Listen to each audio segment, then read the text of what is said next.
জাযাআম বিমা কানু ইয়ামালুন ওয়া লানাজজিয়ান্নাহুম আজরাহুম বিআহসানি মা কানু ইয়ামালুন। রব্বুল আলামিন বলে, বান্দা আমি রব্বুল আলামিন তোমার সমস্ত নেক আমলের বিনিময়ে আখিরাতে হাসরের ময়দানে সর্বোত্তম বিনিময় তোমাকে ফিরিয়ে দেব। রব্বুল আলামিন বলেন, বান্দা এক যাররা এক বিন্দু ইন্নী লা উযীউ আমালা আমিলিম মিনকুম মিন যাকারিন আও উনসা। আল্লাহ বলে, পুরুষ হও আর নারী হও, আমি রব্বুল আলামিন ওয়াদা দিলাম ঈমানের সাথে যতগুলো নেক আমল করেছো একটা আমলও আমি আল্লাহ নষ্ট হতে দেব না, আমি বিনিময় দেব, একটাও না। ইন্নী লা উযীউ, আমি নষ্ট করব না বান্দা, তোমার প্রতিটা আমল আমি আল্লাহ তাআলা বিনিময় দেব। কোরআনুল কারীমের মধ্যে সমস্ত জায়গায় আছে, বারবার আল্লাহ তাআলা বলছে জান্নাতের বিনিময় বান্দা কেন দিলাম, তোমারে জান্নাত কেন দিলাম, কেন দিলাম, কেন দিলাম, জাযাআম বিমা কানু ইয়ামালুন। আল্লাহ তাআলা বলছে, বান্দা তুমি যে সারা জিন্দেগি আমল করেছ সেই আমলের বিনিময়ে জান্নাত দিলাম, আমলের বিনিময়ে দিলাম। রাসূলুল্লাহ সাল্লাল্লাহু আলাইহি সাল্লাম বলছেন, আর রাজুলু আলা দীনি খলিলিহি। নবী সাল্লাল্লাহু আলাইহি সাল্লাম বলেন, প্রত্যেক ব্যক্তি তার বন্ধুর দ্বারা প্রভাবিত হয়, বন্ধুর রঙে রঙিন হয়, বন্ধুর সাজে নিজেকে সাজায়। ফালিয়ানজুর আহাদুকুম মান ইউখালিলু। অতএব তোমরা লক্ষ্য রেখো, নবীজি বলছে কাকে বন্ধু বানাচ্ছ। মান ইউখালিলু, কাকে খলিল বন্ধু বানাচ্ছ। ও আমার ফ্রেন্ড, তো তারে দেখলে তো বোঝা যায় তুমি কোন ডকে। তার চেহারা, চুল, লেবাস, তার কথাবার্তার ঢং রং দেখলেই আন্দাজ করা যায় তুমি কেমন। বয়স্কদেরকেও চিনা যায়, নওজোয়ানকেও চিনা যায়। আমি অনেক সময় বলি, বয়স্ক মানুষ যারা আপনারা, আপনার সাথে ডানে বামের সবাই 5-6 জন বসা, সবাই বিড়ি সিগারেট খায়, আপনি যদি এর মাঝখান দিয়ে বলেন যে আমি একজন জোনায়েদ বাগদাদি, না আমরা বুঝি চাচা, আমরা কোনো সিরা খাই না, আমরা ভাত খাই। আমরা আজকে দুপুরে ভাত খাইছি, চিরা দিয়ে পানি দিয়ে ভিজাইয়া খাইছি না। আপনার সাথে 5-6 জন বিড়ি খাই না বেড়াইতে লোক আপনি বইয়া রয়েছেন, আমনে জোনায়েদ বাগদাদি, আমরা বুঝি না আমনে কি ডকের মানুষ, বুঝেন নাই কথা? হ্যাঁ, এটাই বাস্তবতা। বন্ধু দেখে মানুষ চিনা যায়, সঙ্গী দেখে মানুষ চিনা যায়, সঙ্গী দেখে মানুষ চিনা যায়। রাসূলুল্লাহ সাল্লাল্লাহু আলাইহি সাল্লাম বলছেন, লা তুসাহিব ইল্লা মুমিনান, মুমিন ছাড়া কাউকে বন্ধু বানাইও না। ওয়ালা ইয়াকুল মালাকা ইল্লা তাকিয়ুন, মুত্তাকি আল্লাহওয়ালা দিনদার ছাড়া নিজের মাল, নিজের সম্পদ মহব্বত ভরে কাউরে খাওয়াইও না। ঠেকাই ফইরা বিপদে ফইরা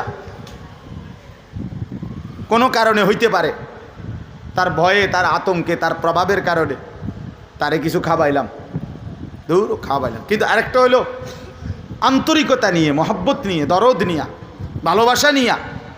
রাসূলুল্লাহ সাল্লাল্লাহু আলাইহি সাল্লাম বলেন, খাওয়াইবা তাকে যে তাকি মুত্তাকি, যেন আমার এই সম্পদটা, এই টাকাটা যার পিছনে ব্যয় করলাম কাজে লাগলো, লোকটা নামাজি।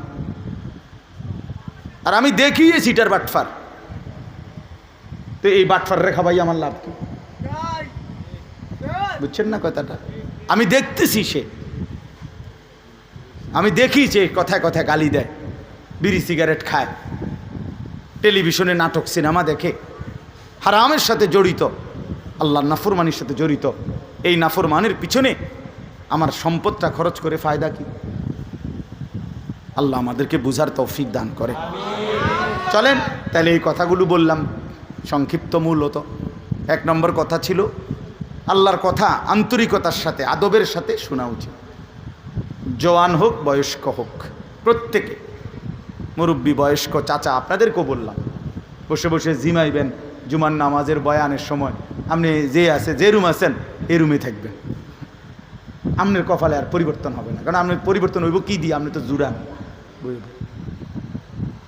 নওজোয়ান ছেলে, তুমি পিছনে বৈশা মসজিদে শুধু ঠেলাঠেলি করলা, দুষ্টমি করলা, মোবাইল টিপলা, বা নিজেরা বন্ধুবান্ধব কথা বললা, ইমাম সাহেবের বয়ানও শেষ, খুতবাও শেষ, তো তোমার কপালে আর পরিবর্তন হলো।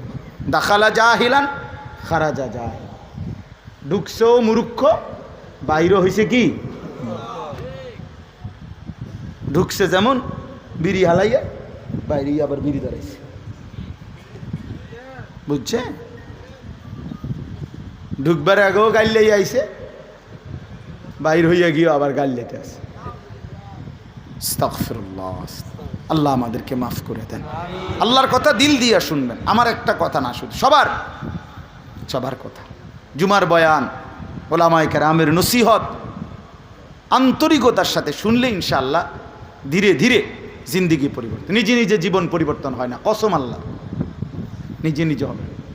পৃথিবীর সমস্ত দামি কিতাব, পৃথিবীর সমস্ত আরবি বই, পৃথিবীতে সমস্ত ভালো কিতাবগুলোও যদি একাকী কেউ কিনে নিজে নিজে পড়ে ফেলে, তারপরও সে নিজে নিজে উত্তম আখলাক, পুরা দিন মানা সম্ভব হবে না। পারতেন না? আমি চ্যালেঞ্জ করলাম, না হলে আমি কিনে দেবো, আপনি পড়ে। আল্লাহ রহমতে আপনি কিনে দেওয়ার মতো সামর্থ্য আমার আছে। কয় হাজার টাকার কিতাব লাগবে, কর কিনে দিই না। কোনো আল্লাহওয়ালা, কোনো আলেমে দ্বীন, কোনো মুত্তাকি, জীবন্ত কোনো ব্যক্তির সংস্পর্শ লাগবে। 2 রাকাত নামাজ আপনি নিজে বাংলা বই পড়ে বুঝতেন না, একের যদি ছবিও দেয় তো হইতো না। তাইলে দুনিয়ার সমস্ত মহিলা এই ছবিতে আর বইতে দেখে দেখে রান্না শিক্ষা লাগত, তাহলে শাশুড়িতে শেখন লাগতো না। কিন্তু দুনিয়ার সমস্ত বৌদের নিয়ম কি? নিয়ম তো এইটা না যে শাশুড়ির লগে কয়দিন কি করে, 3 মাস 6 মাস মহিলারা রান্না শিখে। এই জন্য দয়া করে আমরা প্রত্যেকেই এটা বুঝতে হবে, ওলামায়ে কেরামের সাথে যাদের আন্তরিকপূর্ণ সম্পর্ক নাই, তারা সহি সঠিক বিশুদ্ধ আমল থেকে বঞ্চিত হয়, বঞ্চিত। অনেক লোক আছে লজ্জায় শরমে, অথবা একটু আনইজি ফিল করে, অথবা কিছুটা অহংকারী কারণে নিজের নামাজ, নিজের অজু, নিজের সূরা কেরাত কেউ রে শুনায় না কোনো আলেমকে। হেবড়া হেবড়া রেডি পড়তে আছে, কিতা জানি পড়ে না রে বাপ, ঠিক না। আমনে বুঝেন না ইমাম সাহেব সূরা কেরাত পড়ে কেমনে, আমনে পড়েন কেমনে? আমনে তো এটা আন্দাজ হওয়া উচিত, কিরে হুজুরে পড়ে যেভাবে আমি তো পড়ি এরকম না, তাইলে হুজুরেরটার মতো যে আমার শুদ্ধ হয় না। এখন আমি যেমনি ভুল পড়িয়ে এটা দিয়ে বেহেস্ত মিলব কিনা, এটা আপনি বুঝছেন নি আগে? আমার কথাটা বুঝছেন? ইমাম সাহেব কোরআন শরীফ পড়লে শুদ্ধ পড়তে হবে, আর আমনে মুক্তাদির কোরআন শরীফ অশুদ্ধ হইলেও চলবে। আমনে বেহেস্তে যাইতে হইলে ভুল কোরআন শরীফ পড়ে যাইবেন, আর আমি বেহেস্তে যাইতে হইলে শুদ্ধ কোরআন শরীফ পড়ে যাইতে হইবে। এই বেইনসাফি হলো কেন? কথা বুঝেন নাই? কি ব্যাপার? আমি নামাজ ঠিক করে পড়তে হইব, আমার সূরা কেরাত দোয়া কালাম আমি সব ঠিক কইরা তারপরে বেহেস্তে যাওয়ান লাগবো। আর আমনের সবগুলো ভুল নিয়া আমনে বেহেস্তে যাইবেন গা, বেহেস্তে এরকম মামুর বাড়ি হয়ে গেল কেমনে? এতটা সহজ হয়ে গেল কিভাবে? আমার শায়েখ আল্লামা মুফতি মুশতাকুর নবী সাহেব এই জন্য বলে, জান্নাত এতটা কঠিন না যে অর্জন করা যাবে না, আবার এতটা সহজ না যে বিনা মেহনতে আমনে যাইবেন গা। বুঝেন নাই আমার কথা? জান্নাত এতটা অসম্ভব নয় যে মেহনত কইরাও আমল করেও জান্নাতে যাওয়া যাবে না, না জান্নাত এত কঠিন না। আবার এতটা সহজও না যে টাকা 200 ইমাম সাহেবরে দিয়া আপনি বেহেস্তে যাইবেন না, না না, এটা আমনে চাচার শ্বশুর বাড়ি না, ফিরিয়ে দেব, ফিরিয়ে দেব। এই জন্য বাপ, দুনিয়া মূল হিসাব না, আখেরাত মূল হিসাব। দোস্ত আমার, বন্ধু আমার, নওজোয়ান ছেলেরা আমার, এটা মনে রাখো ভাইয়া, আখেরাত মূল হিসাব, আখেরাত মূল হিসাব। আল্লাহ তাআলা আমাদেরকে ঈমানের দৌলত দান করছেন। সোয়ালা কাম্বিয়া, আদম আলাইহিস সালাম থেকে নিয়ে আমাদের নবী মুহাম্মদ সাল্লাল্লাহু আলাইহি সাল্লাম পর্যন্ত এই 1.25 লক্ষ নবী মানুষদেরকে ঈমানের দাওয়াত দিছেন, এই কালেমার দাওয়াত দিছেন, ঠিক না? কথাটা বুঝছেন কিনা আমার? ঈমানের দাওয়াত দিছেন সমস্ত নবীরা, কালেমার দাওয়াত দিছেন। কুলু লা ইলাহা ইল্লাল্লাহ তুফলিহুন, হে আল্লাহর বান্দারা লা ইলাহা ইল্লাল্লাহ পড়ো, ঈমান আনো, নিজেরে মুমিন বানাও, তোমরা সফল হবে। তো এই মেহনত করছে সমস্ত নবীরা। এখন দেখেন, সেই আল্লাহ রাব্বুল আলামিন ১৬ লাখ নবী পাঠাইছেন এই ঈমানের দাওয়াতের জন্য। আল্লাহ তাআলা আমাকে বলতেছেন, আনিস, সেই ঈমান আমি রব্বুল আলামিন তোকে জন্মসূত্রেই এক মুসলমান পবিত্র মায়ের ঘরে জন্ম দিয়ে এই ঈমান এমনিই দিয়ে দিলাম।